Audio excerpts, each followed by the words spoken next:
What's up, suppers? It is Deibs, Mr. Crockpot on Twitter. Welcome to Suit Up. First things first, the Suit Up podcast can be found on iTunes and Spotify. If you're watching us on YouTube, hit like and subscribe below. On tap for today, Jack and I are going to talk Borderlands. We're going to talk Star Wars. We're going to react to the new Batsuit. Jack, are you ready to suit up? Let's suit up. Let's suit up.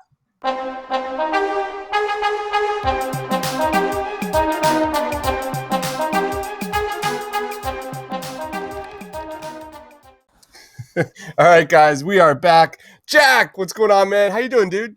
I'm doing great. It's another day. Nice. What is it, Tuesday? Nice Tuesday evening. Ready to talk some comic books and get back in the swing of things.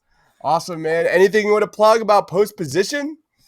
We just got a new podcast uploaded. Should be up soon. We talked about a lot of Clippers, some muffin talk, some tractor talk. It's a great episode. You'll understand that if you check it out. You can check us out on Instagram and Twitter at Post Position Pod. We're on Apple Pods, trying to get on Spotify. Should be on there soon. It's going good. Maybe some merch on the way. We'll find out.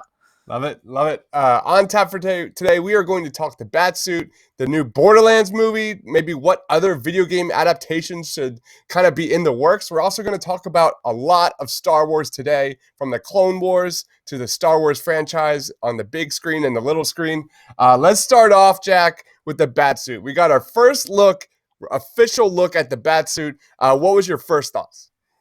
Okay. You can't take a lot of these first stunt suit, whatever you see, for what they're going to be. Look at Batman Begins, that first look, Black Panther. The stunt suits aren't always going to look like how they're supposed to be in the first couple pictures. Doesn't always mean how it's going to turn out. Granted, it looks like it's a little bit bulkier. It looks, I won't really judge it until I see it on a screen look, but it's not the worst. I was kind of hoping for a little bit more bluish navy vibe to it than black and gray. I feel like we've seen black and gray too much over the last 10 years. Yeah. My first reaction was, it was kind of weird. I was in a weird spot when I first saw it. I like it. I might love it. I love the chest. I love the gauntlets. But man, I love that how it looks like something. The chest looks like something combat troopers would wear. That was really cool. I'm just okay with the cowl. It reminds me of something like from the Adam West canon. Which is very meh for me. I thought the cowl is made of leather. It didn't match and fit with the rest of the suit. It just looked wimpy. The leather cowl just looked wimpy. It looked like something from the Tick. I don't know if you're a fan of the Tick, but it was like, if you could color that blue, it's from the fucking Tick, man. I swear to God. But this is Batman. This is not the Tick, so expectations are higher.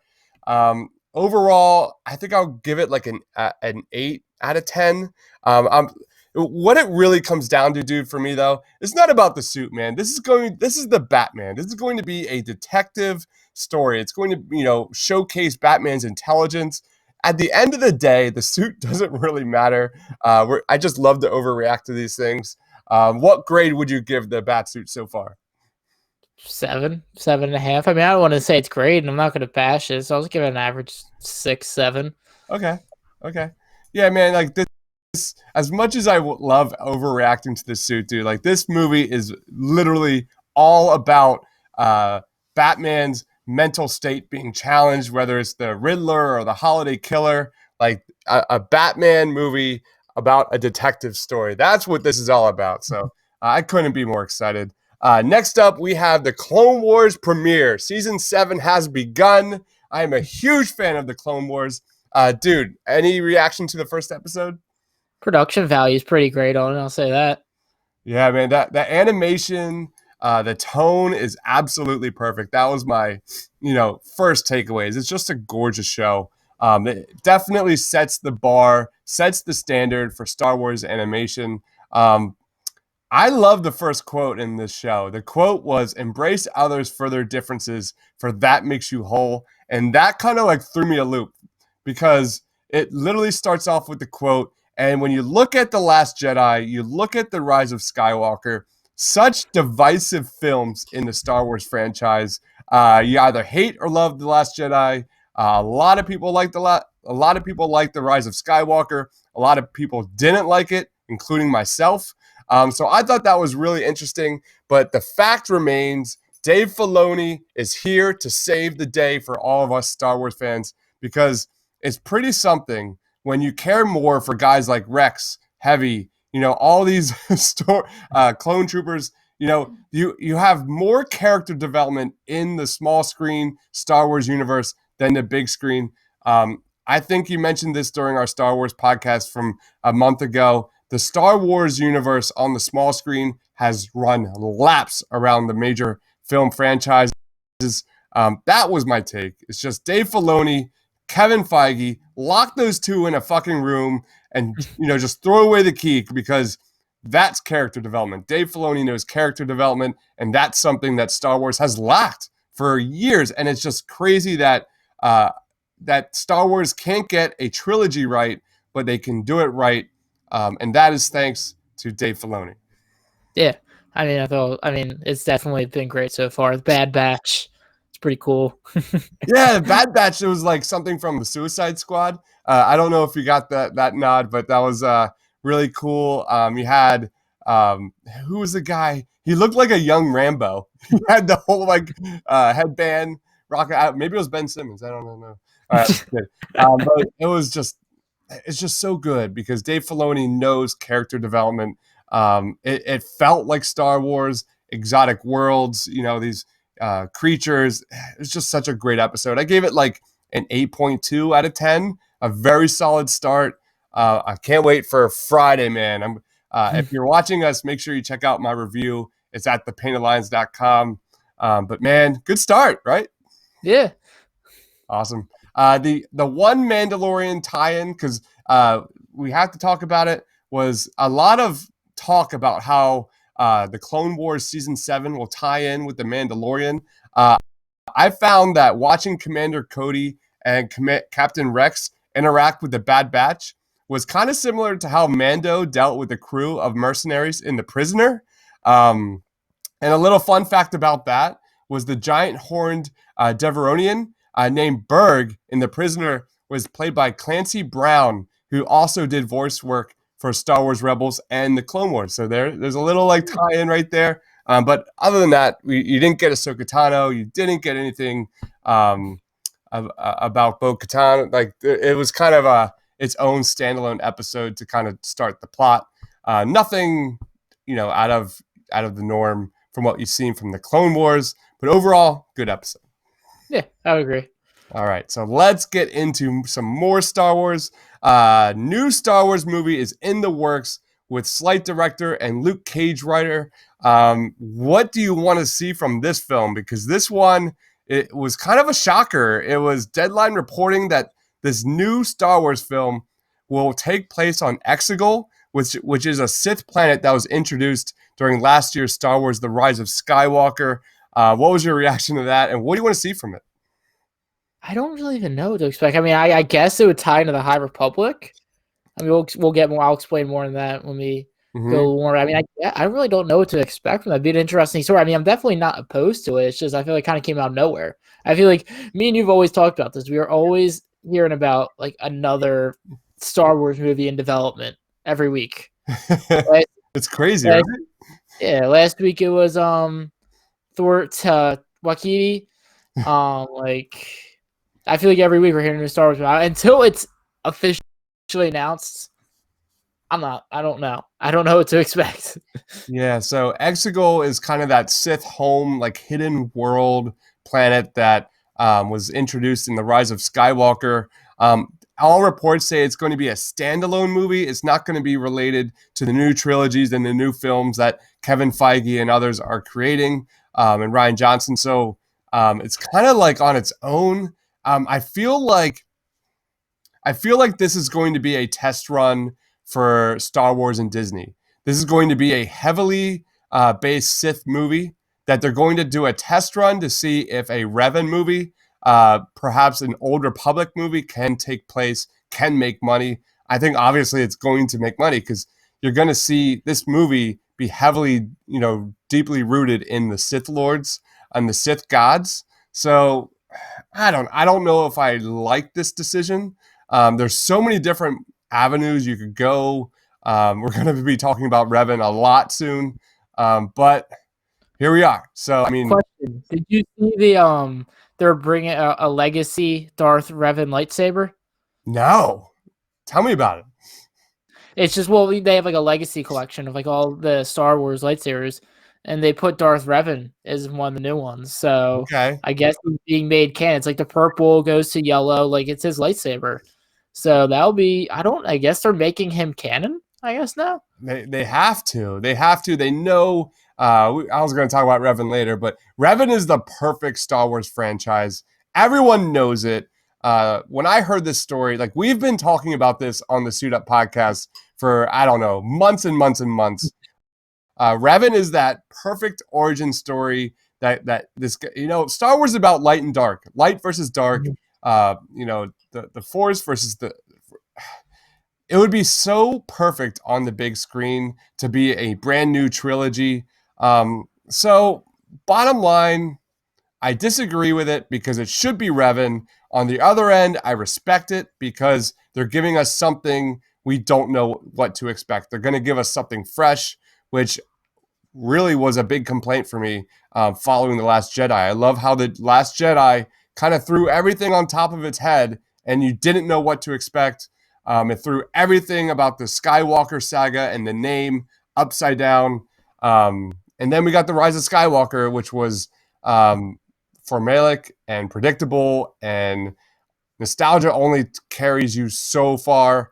And it just was very disappointing. Was it fun? Blech. I guess like a teenager roller coaster ride, but it was just very mediocre. So maybe Do it's a you fresh idea. do you think that Revan would be better as a TV show? Can you say that again? Do you think Revan would be better as a TV show It's compared to? it could be like it would have to be a trilogy if it's gonna be done because there's a lot of story there.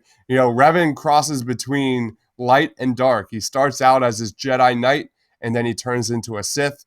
And there's a lot of history there with Malekith or something, Darth Malak, and uh, then he goes light again. What makes Revan so freaking cool, which would be something really fun that would translate to the big screen, was Revan could control light and dark forces. He can control the force and he can control the power of the darkness. And that would be really neat to see that translate on the big screen. Have him like be able to use both forces versus Darth Malak or something along those lines would be really fun to watch, right?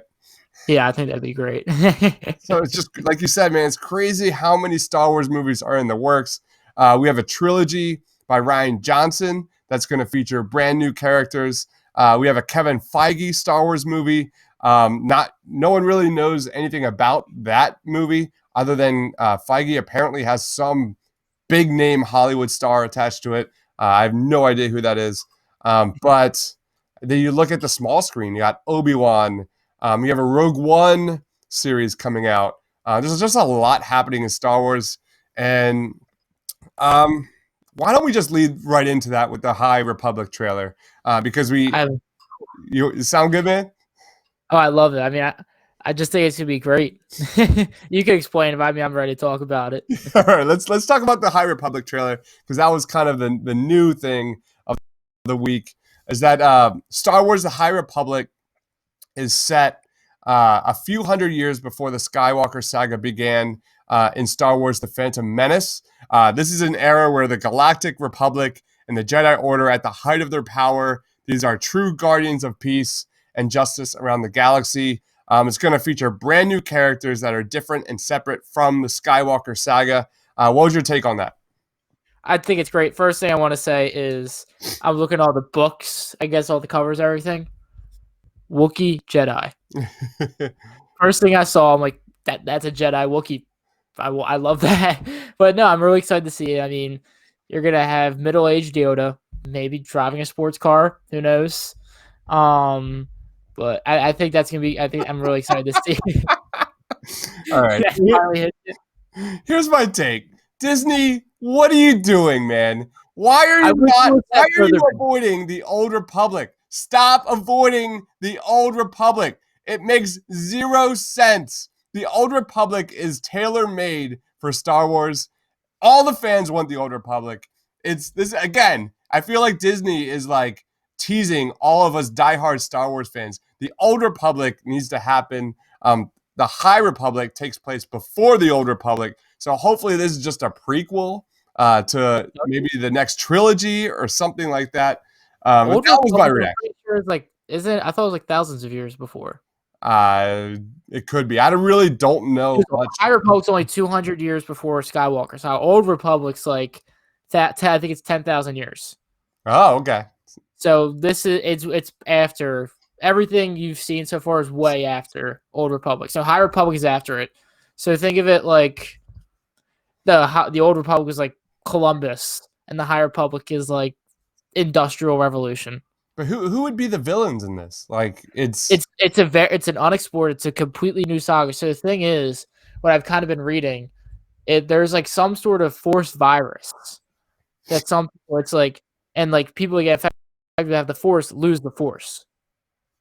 So like imagine if Anakin just woke up and like didn't have the force anymore. Okay. So I think they're trying to find the root of what this is causing it. I think that's some of the stories you're kind of hearing about. And that's what I've heard. I mean, that really is a big sport. It's kind of been called a great mystery or a terrible disaster. And it messes up hyperspace, but it messes a lot of things up in the Star Wars. It's going to be interesting to see. It's never really been, it's been like mentioned, the High Republic, but there is no story. This is like, the reason they like it, it's a complete clean slate. Okay. Well, I like that. I'm a big fan of that. Like, I'm a big fan of give me something fresh in the Star Wars universe. I'm fine with that. I'm okay. With There's pretty much only 3 alive characters in Skywalker saga that would be alive in High Republic. That'd be Jabba the Hutt, Maz, Kitana, and then or Kanata, whatever, and then Yoda. Those are the 3 major ones that would still be alive. Palpatine, no, nobody's alive yet. Okay. So Plagueis might be around. That's pretty much about it. All right. So I'm in as long as they have a clear direction and a clear story here to tell. I'm down for fresh ideas from the Star Wars universe. We haven't seen much of it lately, but that could be fun. All right. And our other big story of the week is Eli Roth is going to direct a Borderlands movie. It's coming via Lionsgate. What other video games do you think needs a film adaptation, man? I always use it's Halo. I feel like I've been saying Halo since I was 5 years old. I mean, we got Forward Onto Dawn, which I absolutely love. People hate that. I love Forward Onto Dawn. I felt that was fantastic. Do you know what that is? No, what is that? It was like a YouTube miniseries, like 5 15-minute episodes. It came out like, God, I don't know, maybe like 7 years ago. But it's like takes place at like a recruiting camp, like maybe around like Halo 1 or 2, I think. Okay. And like Master Chief is there. Like it's like a whole like elite like alien invasion, like whatever not the Arbiter, but like the elites come in, there's an invasion. So it's very well done. I mean that's what I remember from when I was little. I don't know if it's held up to the test of time. That's always the one I want to see. Halo. Yeah, man, So, you can't beat that. I mean, Halo would be so epic. And then it was always Assassin's Creed. And Okay. then Gears of War. I think Gears of War could work well. You know what's funny about that was I was watching 1917, and I loved how the camera work in 1917 is legendary. It's all time some of the best camera work in film. How cool would it be to have that like over the shoulder camera work with a Gears of War movie? I was literally thinking that. That'd be pretty cool. There's like a giant spider in the background chasing them. Like that'd be pretty badass. But yeah, I mean, I think Gears of War. I think I would like that. I said, yeah, like I said, always used to be Assassin's Creed, and that kind of got butchered. I think Halo and Gears of War are kind of my main two. Fallout. Oh, Fallout. Oh, that'd be sweet. I mean, I love the whole Fallout story. I think that'd be a good one. I think it'd be Fallout because Fallout is just so open. Like you could just do so much with it. Mm-hmm. I mean, like Halo, it's like it's Master Chief. Like that's the story you gotta go with. Like he is the hero of the story. I mean, Gears of War. I mean, you kind of follow me. You could probably do another story separate, but I think Fallout, you could just do so many different stories across the entire world. I mean, there's like 8 games in. They're like they follow like a same group, but they're all completely different. I think that would be a great movie. That's mine. I think that it just fit that people would relate to and want to watch, like surviving a nuclear like apocalypse, like still in America mutations. I think that's something that kind of would grab the audience the most. That would be awesome. I think back to Halo and how epic the flood would translate to the big screen. Man, that would be so awesome. Just terrifying and like, oh, that'd be the perfect mix of like action and thrill and science fiction. And, oh, it'd be awesome. My top two video games that must be adapted to film is my first one is Bioshock, and I always go back to the first time I ever played Bioshock. You're on this plane, it crashes, and you land in the water, and then you go down to this like underwater city named Rapture, and it is just the perfect blend of horror meets action, and it just has so much atmosphere and the music and the story, and it was just so engaging. And I just always thought that it would be such a fun film to make with like Andrew Ryan, or what if it was like an origin movie, man? Like what if it was about Andrew Ryan's, him building Rapture? That would be so freaking sweet. And then the other film, of course, has to be Deus Ex. So I'm a big RPG guy, obviously. Deus Ex, man. Have you ever heard of that game? I've never. No, I mean, I've kind of heard of it. I've never really played it. I mean, like I never really played Bioshock either, but I kind of know the stories of each. So Okay. I mean, it sound Bioshock would be interesting. I think because I've seen the trailers and everything look cool, like the giant like Big I forget Daddy. all the fish head people the fish Yeah. tank head. Yeah, so these people in Rapture, going back to Bioshock, these people in Rapture literally go crazy because they're addicted to augmentations and powers and all this stuff. It's so good. Um, and then Deus Ex, man, who doesn't love a good old humans versus machines story? Deus Ex makes the idea of machine prosthetics like drug addiction. So that is really cool. But Deus Ex is so much more than that because it's got the Illuminati, it's got a conspiracy plot, it's got like the regulation of augmentations, these humans and robots, and they're weaponizing them. It's got fake news. It's got the Men in Black. It's got aliens. It's got it all, man. It would just be Here's one that might be good. Cyberpunk. yeah, man. I totally see that. Totally. Yeah, I think that'd be a good one. My last video game would have to be Dark Souls. Just the Or mood, the atmosphere. I would love to see a Dark Souls film that is just like the video game. There's no real plot. It's just you going from one environment to the other. It's straight up horror. The environments are crazy, and maybe similar into the mold of like Gears of War, where you talk about how it's like that over the shoulder camera, and you're just kind of experiencing the thrill and the horror of everything along with the character. That would be really fun. Dark Souls. yeah, I mean, I never played, but I've always heard that how good of a horror kind of fighting. I mean, I don't know what you call it, gothic type game. I guess you could say. Totally. But yeah, All yeah, I right. think that'd be Any final thoughts before we wrap it up, man? nothing. I mean, like I said, I'm just working on my post position. Some stuff coming out soon with that. Really excited for that. Did an interview last week with social media manager of the XFL, Bailey Carlin, great dude. Check that out. That's pretty much what I got going on. Awesome.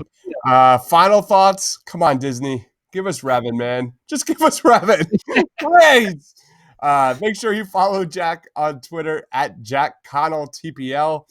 Myself, I'm Deibs, Mr. Crockpot on Twitter. For Jack, for myself. Thanks for watching, guys. Stay awesome. See you guys.